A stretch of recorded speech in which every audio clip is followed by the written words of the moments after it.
The Indiana Fever season just delivered one of the wildest stretches we've ever seen, and we're breaking it all down.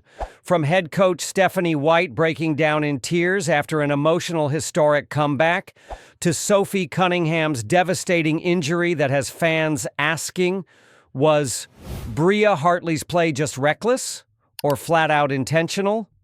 Plus, Sophie's family and other athletes are firing back at the league, while controversy explodes after fans threw toys onto the court, leaving players outraged.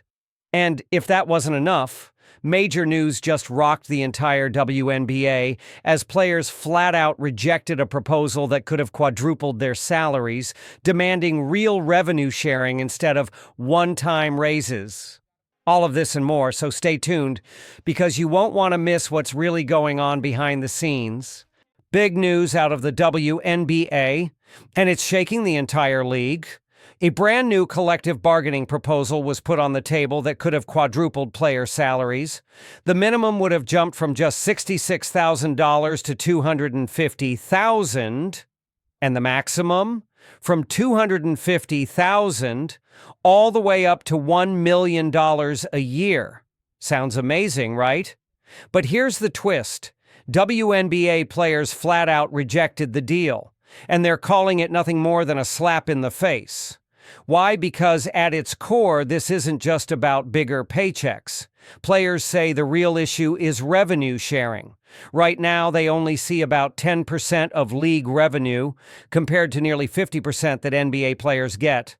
And with attendance, viewership, and sponsorships all surging, athletes believe they deserve a fair slice of the pie, not just a one-time raise.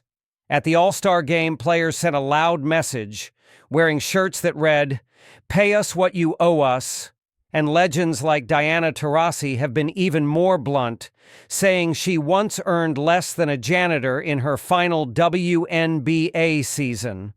The league, for its part, argues it's still losing money, reporting about $40 million in losses last year. But with team values rising and new media deals on the way, the fight for pay equity is only heating up. So here's the big question. Will the WNBA finally give its stars a true share of the revenue, or will players keep pushing back until they get what they believe they're worth? One thing is certain, this standoff is far from over. In a heated WNBA clash, Indiana Fever's Sophie Cunningham went down screaming in pain after colliding with Connecticut Sun guard Bria Hartley. As Hartley fell during the play, she landed directly on Cunningham's leg, leaving fans and teammates stunned. Almost immediately, outrage erupted. Cunningham's family accused Hartley of being reckless and even dirty, while blasting the referees for failing to protect players. Her sister Lindsay called out the league's officiating as pathetic, demanding accountability, while fans online reignited Hartley's reputation for aggressive, out-of-control play. Many are now questioning whether this was just an unfortunate accident or an intentional act fueled by intensity. Regardless of the intent, one fact remains clear. Cunningham's injury has put the WNBA under fire, and the league is facing mounting pressure to prove that player safety is more than just a talking point. Her sister Lindsay took to social media, slamming the WNBA for poor officiating and urging the league to protect its players rather than fine them. Their mother, Paula, also condemned Hartley's aggressive play, calling it out of control, though she later deleted her post. It was an unforgettable night in the WNBA, one that left even the head coach of the Indiana Fever, Stephanie White, in tears. The Fever were down by 21 points to the Connecticut Sun. Most fans thought the game was over, but this team refused to quit. They clawed their way back play after play and forced the game into overtime. And when the final buzzer sounded, Indiana had pulled off the biggest comeback in franchise history. In the locker room afterward, an emotional Stephanie White addressed her players. Fighting back tears, she said, "I don't care what anybody outside this room says about us. I don't care when they count us out. We are never out of it as long as we stay together." Her voice cracked as she looked at her players and added, "You proved tonight that no matter the score, no matter the odds, this team has heart, and that heart can beat anybody."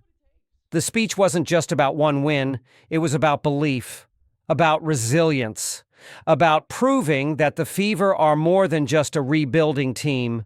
They're fighters.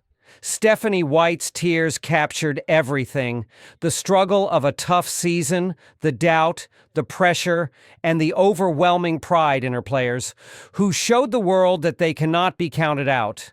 This comeback wasn't just a victory on the scoreboard, it was a statement.